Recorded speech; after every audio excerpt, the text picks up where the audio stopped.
I saw a wild drone out in the wilderness.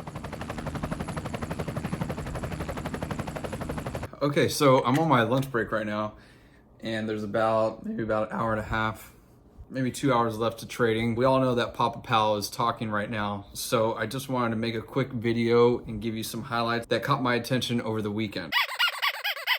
Dronedek and Alpine 4 Holdings subsidiary VAYU Aerospace Corporation partnered to create a new ecosystem for drone delivery. Dronedek, known for its mailbox of the future, is working with Alpine 4 Holdings subsidiary VAYU Aerospace Corporation to create a new last-mile ecosystem in drone package delivery. Dronedek presented its smart mailbox at the Purdue Westgate's Autonomous Day 2.0 earlier in the month, where VAYU's US-1 successfully delivered to Dronedek's smart mailbox, which is designed with exceptional versatility, allowing for packages and letters from all types of autonomous service providers in addition to traditional delivery. Dronedek CEO Dan O'Toole expects to garner additional partnerships of this kind due to the nature and flexibility of his product and expected marketplace growth. Fortune Business Insights estimates the overall drone package delivery space to be worth $51 billion by 2028. And if you guys look at my last video, Forbes actually believes that the marketplace is closer to $60 billion. VAYU Aerospace and Alpine 4 have both earned a reputation as innovative leaders in the drone delivery and manufacturing markets. We're learning from one another on how to help deliver a faster, safer, and more secure drone delivery experience for everyone. Kent Wilson, CEO of Alpine 4 Holdings, the Dorito man himself, commented, "We're excited to partner with Dan and his team. The future of autonomous freight delivery begins with innovative companies like Dronedek. The combination of Dronedek, VAYU Aerospace, and our fleet of cutting-edge airframes, avionics hardware, and autonomous flight software makes our partnership more than just a win-win for both companies. It's a transformative product offering that will be hard to match in the global market space." Again, that's just a little tidbit, just a little confirmation on what we had heard a little bit about last week with regard to Dronedek. If you want more information on the specifics of the Dronedek mailbox and what they have envisioned, check out my video below so you can read up more about that. And again, I know the price action hasn't been favorable to some of us ALPP holders, but if you are a true long-term investor, this really shouldn't concern you. I may sound like a broken record, but I apologize. But the stock is not the business.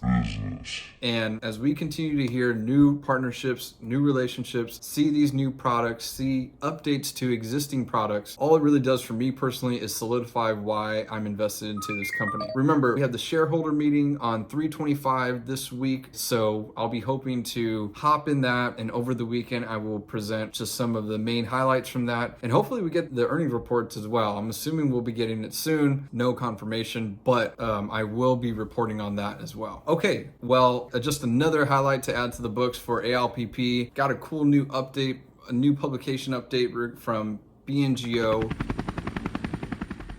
Bionanogenomics announces publication of comprehensive validation of optical genome mapping for hematologic neoplasms. Bionanogenomics, pioneer of optical genome mapping solutions on the Sapphire system and provider of the NX Clinical, the leading software solution for visualization, interpretation, and reporting structural variant detection in hematological neoplasms. This study, published by researchers from Emory University, Augusta University, and Bionano, reported that OGM demonstrated robust performance across multiple technical and analytical metrics and recommended OGM as a potential first-tier cytogenetic test of the evaluation of hematological neoplasms. These results support the potential of OGM's use in settings where standardization of critical, such as clinical trials, and may help characterize genomic variants in hematological malignancies to stratify subjects or identify new therapeutic targets. Researchers used 69 unique samples comprised of 59 hematological neoplasms and 10 phenotypically normal and cytogenetically negative samples for controls. The 59 hematological neoplasms consisted of 43 simple and 16 complex cases, which included all classes of structural variants. Within the 59 heme samples, OGM showed a 98% sensitivity and 100% specificity. That word always gets me. Mind you, English was not my first language, so bear with me. And 100% specificity for detecting structural variants previously reported with karyotyping and FISH. Additionally, 35 of 43 simple cases had at least one clinically reported aberration, and OGM detected all of the reported variants, found additional aberrations in 23 cases, and corrected putative false positive results in 2 of the cases. In complex cases, OGM revealed the identity of 12 marker chromosomes and 1 ring chromosome and found additional structural variants, including 145 translocations and 67 putative novel gene fusions. To evaluate technical and analytical reproducibility, inter-run and intra-run and inter-instrument comparisons were performed on 6 samples in triplicates. OGM demonstrated 100% reproducibility and a LOD of 5% for aneuploidies, translocations, interstitial deletions, and duplications of 400x coverage. Increasingly, the body of evidence available on the performance of OGM in hematological malignancies demonstrates high performance and utility. But this study put OGM's performance to the test in a more routine analytical environment, said Alka Chowbay, Chief Medical Officer at BioNano and one of the study authors. OGM met or exceeded all tested laboratory quality measures. Erik, PhD, President and CEO of BioNano, commented, "This study shows the possibilities of OGM and why labs around the world are adopting it. The team at Augusta is one of the most experienced at practicing OGM, and so we view this performance as setting a bar that others can aim to achieve. We're enthusiastic about working with the market and our own services lab and look forward to seeing these results perform consistently across our installed base." I'll put the link below so you can see the whole publication if any of you guys just want to nerd out and check it out. It's pretty interesting if you guys are into cytogenetics, but either way, very exciting just to see the reliability of what OGM can bring to the market. And more importantly, if any of you guys know, our new benchmark for this year is 240 Sapphire systems to be installed. 204 to be nice, but I know there's some rumbles out there that we can maybe hit 300, so we'll see. But either way, I hope you guys just get a nice little update on BNGO and have a little bit of an idea. Sorry, my cat's eating. She loves, like I've always told you, she loves to be part of the show. So if you hear some noise in the background. But again, just want to bring that to you guys' attention. And if any of you guys want more information, again, look at the link below for that. All right. Okay. So for the market today, like I said earlier, the market is we still got about another hour and a half left. The price action has been choppy as Powell's been speaking. You should kind of anticipate that he's probably going to try to give both sides of inflation and maybe not go in as dovish as he came across last week. I think he's just kind of reconfirming our inflation concerns, and the market doesn't seem to be too happy about that. But if you guys have been in this market, truth be told, I don't really see too much of a price drop as excruciatingly painful as it has been in the past when he spoke. So that might be a silver lining there. Okay, hopping into our big retail, everything seems to be down today. The biggest loser, I guess you would call it, of the group would be Alta, around just under 3%. Hopping into our EV sector, everything's actually down today except ALPP. One thing I want you guys to notice though is look at RCAT, Red Cat Holdings. They're down 9%. And remember, they were up almost like 43% last week just off of that one contract. But again, sometimes a contract can move the stock. In my opinion, I think it's more important to be invested into the company, not the stock and not the price action of that stock, because one contract may move a stock for a day, but the fundamentals of the company is what's going to move the price action over time, in my opinion. So just keep that in mind. You might see some things jump and you're like, oh my gosh, I've been invested in this company. What's going on? Why did that company hop and not this one? Well, not all companies are going to just move day to day off of the news they produce, but in a risk on market, I do see some of these white paper announcements starting to sway the price action in a more favorable route, which is fantastic. But keep in mind though, just because a company can move 43% off of one contract news doesn't necessarily mean that one, it's going to keep doing that, two, hold that position, or three, the quicker something goes up is the faster it will come down. Remember, stocks go up on stairs, they come down on elevators, okay? All right, jumping into our fintech space, Firm is up almost 5%, everything else was down about 3%. Looking at crypto has actually been on an uphill just a steady climb. It's just been chugging up those stairs. And as you can see here, Cardano's up over 5% finally, and that thing has been down for a while. So just kind of keep that in mind. Hopping into our 3D plays, Desktop Metal's down about 1%, and Nano Dimension at the time of this recording was up about 3%. Before the Fed started talking, it was up almost 5%. Getting into our favorite longs, Chipotle down 3%. Dutch Bros and Palantir also down. Hopping into Mount Fang. Mount Fang was pretty stagnant on the day, I would call it, with the Tesla being up about 2%. And look at Tesla. Tesla's almost at $930 at the time of this recording. And if you were watching this channel, we've been following Mount Fang. We followed every day, and you would know that Tesla was in the 7s just not too long ago. So again, always pay attention to the companies with the best fundamentals.